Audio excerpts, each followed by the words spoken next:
Shalom baba, shalom kanisa. Amen. Namshukuru Mungu wa mahali hapa. Nilikuwa naumwa na kichwa muda mrefu sana. Kichwa ambacho ni cha ajabu. Ukifika hospitali ukimweleza daktari, anaweka kalamu chini, anashika kichwa. Hata ajua kupima kichwa cha ajabu. Nimepima vipimo vyote unavyovijua, mpaka kile ambacho cha kuingizwa mwili mzima. Lakini vipimo kwa ajili ya kichwa tu. Ndio baba. Lakini kila ninapotoka kwenye kipimo ninaumwa maradufu yake. Nikachukua hatua, nikasema hapana, nitakwenda nikutane na mtumishi wa Mungu.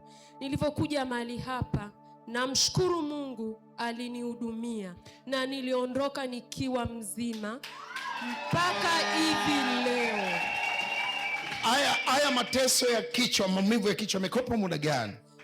Ndani yalikuwa yanakuja kidogo kidogo. Nikawa kama napuuzia, lakini baadaye ninaona yanazidi jamani, kiasi kwamba ukiumwa kile kichwa mpaka kinakufa ganzi.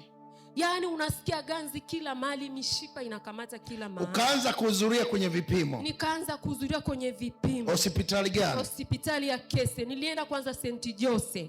St. Jose nikachukua rufaa, nikaenda KSMC. Nikasema labda KSMC nitakutana na madaktari wa Euro wataniangalia.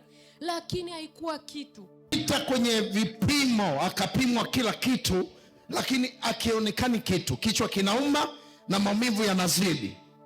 Namshukuru Mungu. Jumatano ndo amefika hapa, si ndio? Ndio baba. Baada ya Jumatano kupata huduma ya maombi, umesikia ushuhuda wake kwamba Yesu amemsafisha kabisa.